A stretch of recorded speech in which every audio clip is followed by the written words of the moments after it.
Good morning. We will call to order the January 29th meeting of the Appropriations Committee. We have 54 bills to consider this morning as part of our regular order of hearing. Before we would begin, I have a few housekeeping matters. First, I would like to thank Assemblymember Joan Sawyer. When he gets here, he will be filling in for Assemblymember Robert Rivas on the committee. We encourage the public to provide written testimony before the hearing by visiting the committee website at apro.assembly.ca.gov. Please note that any written testimony submitted to the committee is considered public comment and may be read into the record or reprinted. All are encouraged to watch the hearing from its live stream on the Assembly website at assembly.ca.gov/today's events. The hearing room will be open for attendance of this hearing. The public may also participate in this hearing by phone by calling 877-692-8957 with the confirmation code 18501-100. That number is also listed on the committee's website. We encourage the public to monitor the committee's website for updates. We will accept public comment on any bill placed on the suspense file by the committee today and for which the author waived presentation before the close of the regular ordered hearing. Testimony on these bills will be limited to a statement of name, organization, if any, position on the bill. The committee will allow no more than 40 minutes of testimony. Preference will be given to members of the public who are in the hearing room. As you came into the hearing room today, the sergeants directed your attention to the rules for public attendance and participation, which were posted outside the door. I encourage members of the public who are in attendance to be aware of and observe those rules. Please be aware that violations of these rules may subject you to removal or other enforcement process.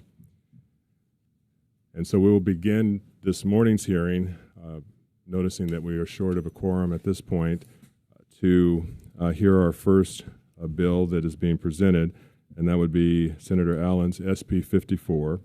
It enjoys a due pass. And Senator, you have the floor. Well, thank you so much, Mr. Chair and members. This bill is the culmination of more than 4 years of work by so many stakeholders of all stripes, and I can confidently tell you that the bill before you today represents the strongest, most ambitious, and well-vetted packaging and plastics extended producer responsibility bill in the world. That's because it was the product of literally months and months of negotiations with leadership from both the environmental side, industry side, local government, lots and lots of lawyers. And then, of course, a very important vetting and engagement from CalRecycle, the agency, which was really helpful as we were getting close to the end. We start with the basic EPR premise, the extended producer responsibility, that producers of a material should be responsible for the end of life costs to manage that material and not local ratepayers. And of course, we've seen rates going up. I think League of Cities has recently found that most of their cities anticipate major rate increases for waste management that they're going to have to pass on to regular folks. So we're trying to address those kinds of challenges with this bill. The bill calls on producers of covered materials to form a producer responsibility organization, a PRO, to organize and fund industry's efforts to comply with the standards set down in the measure. The PRO is tasked with developing a plan that is then reviewed by a newly created advisory board made up of diverse interests. It's then sent to CalRecycle. CalRecycle has the authority to approve or disapprove the plan, and then they can insist upon changes if the plan is not designed to meet the requirements that are laid out in the bill. The bill includes ambitious mandates that will ensure that California is at the forefront of tackling packaging waste. Like previous versions of SB 54, this bill requires all covered material to be recyclable or compostable within 10 years and includes specific rates and dates for plastic material to ensure the development of robust end markets, which is an important part of this effort. Unlike last session, though, the bill requires producers to reduce the amount of plastic covered material that's coming onto the market by 25% within a decade. It also provides clear guidance and certainty to the PRO on how to achieve this while still allowing for the necessary flexibility to enable business in California to responsibly grow. The bill also creates a California Plastic Pollution Mitigation Fund, which would dedicate money every year to fund the monitoring and mitigation of plastic pollution, primarily in disadvantaged low-income and rural communities.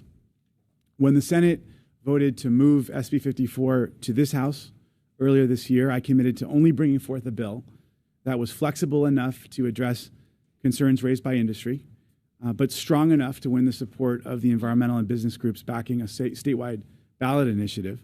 And we've been able to do that, thankfully, with the incredibly hard work of some of the folks up here and so many others. We crafted a policy that put California squarely at the front of the pack, addressing this critical issue. We did it in a way that offers the balance of certainty and flexibility needed for industry to succeed. We did it with both business and environmental leaders at the table, coming and doing the hard work, but the necessary work of negotiation and compromise. So I just want to thank all the committee staff that have worked so hard on this, both from this committee, Assembly Natural Resources, Senate EQ, Cal Recycle, as I mentioned earlier, all the stakeholders from industry and from the environmental community, and of course, the indefatigable Tina Andolina. I have with me today Jennifer Fearing on behalf of several of the leading environmental groups in this space, and also Derek Dolphy with the League of California Cities to speak briefly in support of this bill. Thank you. Jennifer Fearing, you have the floor. Thank you. Good morning, Mr. Chair and members. Jennifer Fearing, representing the Monterey Bay Aquarium, Oceana, and Ocean Conservancy. We strongly urge your support for SB 54, which is only possible because of the work that 25 stakeholders representing California's businesses, manufacturers, plastics, recycling, household products, consumer brands, and waste hauling industries, along with local governments and other environmentalists, meeting for hundreds of hours between December of last year and last Friday to develop the bulk of what you have before you today.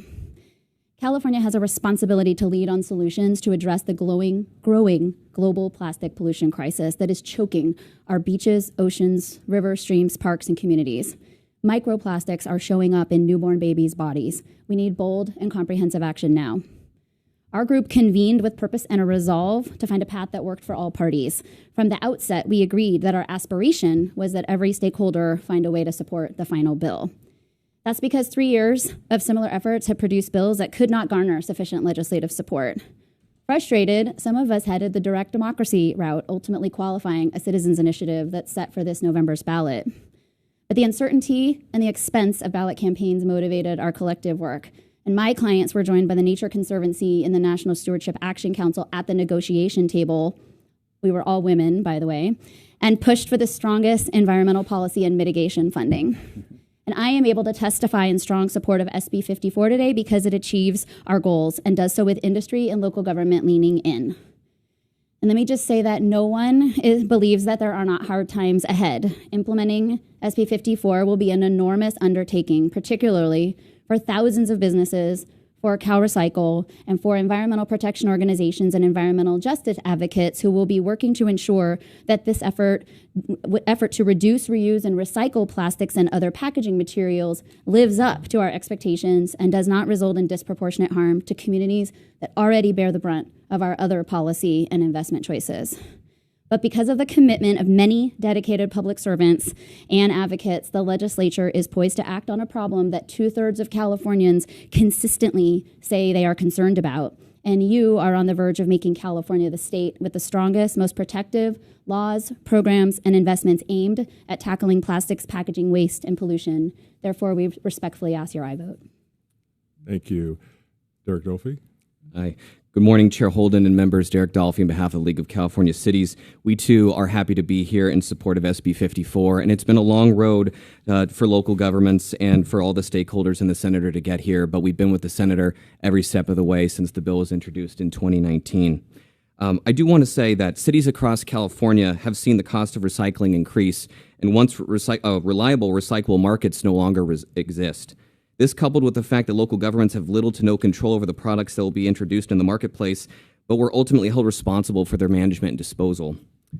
To that end, a recent survey that we conducted found that the vast majority of cities are anticipating a rate increase for solid waste and recycling of between 1% and 20% over the next 3 years. But a hallmark of SB 54 is addressing that both the lack of recycling markets and the ever-increasing costs of single-use plastics and packaging on local governments and their ratepayers. We believe that this approach will help reduce the amount of single-use plastic waste, help the environment, and help our residents pay less to recycle. And it's not often that a bill checks all of these boxes. We'd like to sincerely thank the Senator and Assemblymember Rivas and their wonderful staff and the wonderful stakeholders for all their hard work on this issue. And we'd like to say that the fourth time is hopefully the charm with this bill. Thank you for the opportunity to speak to you today. Thank you. Well, before we turn to public comment, Department of Finance, do you have a file that you'd like to? Good morning, Chair Holden, Vice Chair Bigelow, and Appropriations Committee members. Millie Yan with Department of Finance. We have no file on this bill. Okay, we'll now turn to the public comment in the chamber. Please come forward. Name, organization, and position. Good morning, Mr. Chair, members of the committee. Mark Aprea, I'm here on behalf of Republic Services. We supported this measure at the first hearing in 2019. We're here again and hopefully over the finish line. We urge your aye vote. Catherine Freeman on behalf of the Rural County Representatives of California and the California State Association of California of Counties in support, and we want to thank our colleague Derek for leading us on this. Dennis Albiani on behalf of California Seed Association, California Pear Growers, and California Cherry Industry Association. We support. Jordan Wells on behalf of the National Stewardship Action Council, Conscience Container, AMP Robotics, Sacramento Reduces Waste, Smart Planet, Responsible Purchasing Network, Anti-Plastic Litter Crusader Joan Hammond, American Sustainable Business Network and the Packaging Committee, Green Impact LLC, Turtle Island Restoration Network, Ocean Coalition, League of Women Voters of California, Friends Committee on Legislation, and SAC 350. Thank you. Good morning, Tara Brock with Oceana in strong support. Chair Holden and members, Bruce Mignani on behalf of the Association of Plastics Recyclers, the Biodegradable Products Institute, let's see, the Sierra Business Council, the California Parks and Rec Society, and the Recycling Partnership. And we believe implementation of this bill is at a lower cost than taking no action in such an important issue. So we support the measure. Thank you. Thank you. Good morning, Mr. Chair and members. Isabella Gonzalez-Potter with the Nature Conservancy in very strong support of SB 54 and urging your aye vote. Thank you. Good morning, Scott Sadler on behalf of the California Game Wardens, Supervisors and Managers Association in support, and also the Oceans Conservancy. Thank you. Seeing no others who would like to testify here in the committee meeting room, we'll now move to supportive comments on the phone line. Phone operator, we're looking for support comments on SB 54. Thank you, Mr. Chair. If anyone would like to make a comment in support, you can press 1, then 0 at this time. If you can remove yourself from queue at any time by pressing 1, then 0 again. Once again, if you would like to make a comment, press 1, then 0. Our first comment comes from line 9. Please go ahead.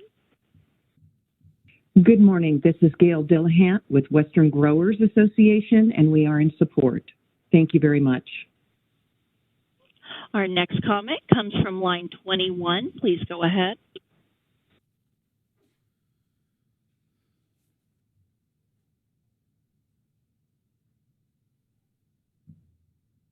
Please go ahead.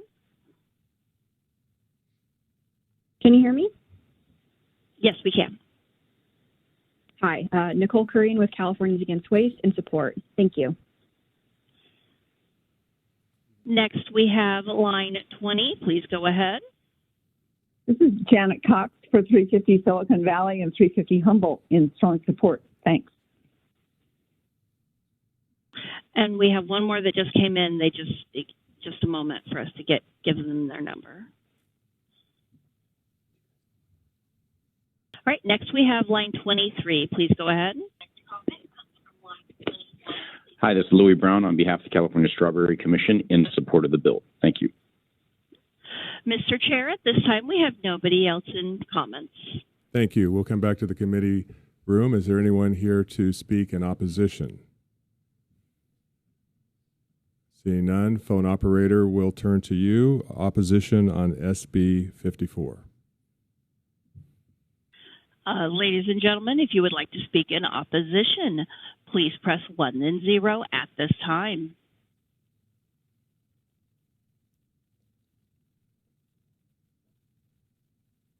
Mr. Chair, at this time, nobody is queuing up. Thank you. We'll bring it back to the committee. But before we start to entertain comments from members, we're going to establish a quorum. Madam Secretary, can you call the roll? Holden. Here. Bigelow. Bryan. Calderon. Carrillo. Dolly. Davies. Mike Fong. Vince Fong. Gabriel.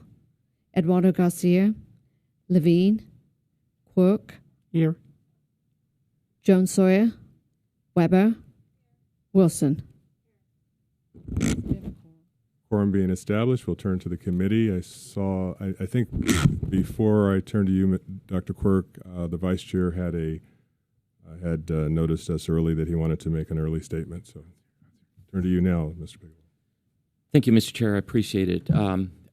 My comments are similar. They're not to the merit of the bill at this moment. The real comment is the same points that I made last week with a number of bills. And it goes, as I mentioned last week, this bill should be a candidate for the suspense file. We have a suspense file threshold of $150,000.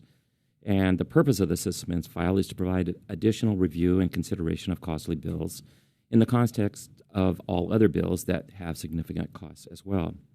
Since this bill will not be going to suspense, I'd like to share the fiscal impact of this bill. As we had no file for the Department of Finance, there are cost estimates that are stated by Cal Recycle. And Cal Recycle estimates the cost of approximately $3.6 million in fiscal year 22-23. These costs are expected to increase to approximately $5.1 million in fiscal year 23-24 and 24-25. Cal Recycle expects costs to increase in out years for enforcement and updating as well.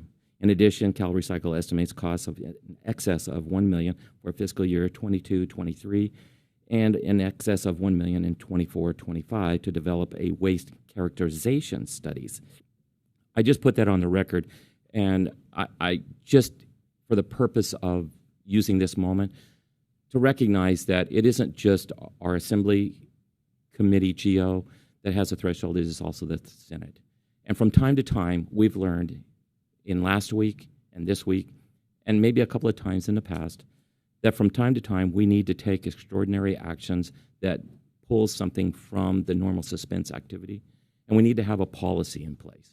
If we're going to have policies, we should follow them. I just think that what we ought to do is use this moment to recognize it as a committee and allow the committee chair and his staff and the entire committee, when we can, bring a policy forward that would allow us the ability to take this extraordinary action without violating those policies. Well, I'll grant and say this is the public's moment. They're able to hear, they're able to testify. This is an open, transparent action that's occurring. I'll grant that and recognize it. It's just outside the norm. And I'm just putting that on the record. And please, to the author, this is no umbrage to you or the bill at all. Yeah, let me and I think it's important to note that this bill also, notwithstanding the fact that we have had other bills that have come before this committee and there was a need to move forward because of urgency matters, this bill has gone a little bit beyond that to check a number of other boxes to describe reimbursables that ultimately will come back to the state. Right. And this ultimately is a net positive. So even on a fiscal evaluation, and the analysis addresses that, this bill is certainly a due candidate for due pass today. So, and of course, let's also remember that we're doing this week because there's a ballot measure that's qualified, and part of the deal is that we're doing our work here to see if we can get a legislative solution that will lead to the ballot measure being pulled. Right, and that has to happen by tomorrow at 5 p.m. Right. and my point is, like I said, I take no umbrage. In fact, likely today, I will be supporting this. Thank you. But the reality is, we need to clarify ourselves, and that's all I'm trying to do here. And it's as we move forward, because someday I may not be here, the chair may not be here, other members may not be here. But one thing that will be here, or should be here, it is the policies that guide us and give us the clarity. And as the chair said, this does have good sound reasoning for why it's occurring. Yep. That's not my issue. Yep. My issue is just to make sure we have the policy. Dr. Quirk, you had a question? Just in reaction to the vice chair, it'd be real easy to make a policy on a bill like this, which is Absolutely. It happens now or it doesn't happen. So that's easy. Some of these others, they're happening because the majority party makes them a priority. I don't know that you can ever have a policy on that, and I apologize to my Republican colleagues, but that's the way it is. But this one, there's just no question. So I didn't support earlier versions, but this one really will make a difference. And the reason I didn't support them is they wouldn't have made a difference in pollution. And why do I say that? Oh, everything's going to be recycled. In the developed world, the primary sources of pollution are tires, all that. Why do your, gee, I never thought about it. Where does the tire go when it wears down? Where do all those parts of the tread go? They go into the water, they go into the streams. The other thing that we found through research is, at least in the San Francisco Bay Area, but I suspect other places, the next is closed, probably coming, well, we're not quite sure how. It doesn't come out of the sewage treatment plants, but it does come out of the stormwater. And again, we don't know that, why that happens, but it's something we're concerned about. The other source of pollution, and this, the earlier bill certainly didn't affect that. The other source of pollution is outside of Europe and the US, they just don't have consistent trash collection. And if you don't have consistent trash collection, and I saw this in Egypt when I was just there a couple of years ago, the plastic is everywhere. My son just went to the Indian Ocean. The plastic just litters the beaches. By cutting down the amount of plastic by 25%, if they follow the same process internationally, and I would hope that they would, certainly we'll be developing the technology to do that. I think if the federal government can ever work on it, there can just be a decrease in the amount of plastic. That's what we really need, and that's the only thing. I mean, the international community is trying to get more trash collection in the developing countries, but it's just not happening. So I hope that this will, in fact, impact the greatest source of pollution and reduce it. And I hope in the end that it's just less expensive. And I wouldn't be surprised if it's just less expensive to do that than to recycle. So I think that this will address one of the biggest sources of pollution, and therefore I'm very much in support, and anything you need from me, you can get. Thank you, Bill. Thank you. Thank you. Any other members that would like to comment? Vice Chair? Thank you, Mr. Chair. I'd like to separate the comments from the earlier comment for a moment and just come back to the merit, because I just want to, I'm one of those policy people. It makes it easier. I'd like to associate my comments with my colleague, Mr. Quirk. Those are very good comments, very well founded. I think it's a very good bill that you've been able to present to us today. While there may be questions or lingering concerns, because not everything is answered as clearly as we'd like it to be, I think we have to recognize something has to be done, and bringing all the different parties, such as you have done, I appreciate, and I want to compliment you on that. And I hope that today this bill does make it out of committee, because we have to move forward and we have to do something about the waste streams, because the cause, as you're articulating at the local government level, where actually I came from, I've seen it grow tremendously, and most of our waste facilities are going to fail us shortly, and we have no ability to get them approved because of the CEQA processes that we have in place today. And the ability to mature and come to a better way of handling our waste streams has to occur. So I hope this helps steer us in the right direction and do the one thing that the chair spoke about, reduce the costs and have a net gain for us. That doesn't necessarily mean more money in the pocket. That means a net gain as a society with a cleaner waste stream and a cleaner environment. And thank you. Thank you. Well, we appreciate certainly your diligence and hard work.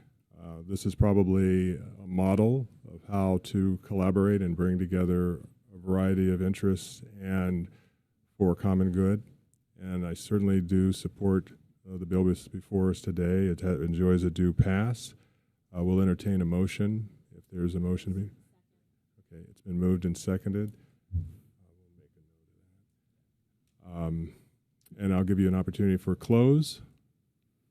Yeah, I want to thank the members, and I want to just thank all the stakeholders who stepped forward and worked to come to a solution. Lots of different interests were involved, and it was not easy. In fact, every step of the way, there have been existential threats to our ability to get this across the finish line, and to be at this point, I'm just very grateful, and I just want to thank you, Mr. Vice Chair and Mr. Chair, for recognizing all that hard work. And this is ultimately what I think our constituents want us to do: get together, try to solve things here, as opposed to putting it on the ballot if we can. And that's what we've been able to do. And it's gonna put California at the front of the pack on this very important issue, and it will do so in a way that is incredibly strong environmentally. We also were able to strengthen it in terms of environmental justice concerns while still meeting the needs and concerns of our business community. And with that, I respectfully ask for an aye vote. Thank you. The bill's out on a roll call with Vince Fong voting no. Okay, thank you. Or not voting, I'm sorry. Thank you. Not voting. Thanks for that, too. Senator Bradford, if you're ready, we'll take up your bill.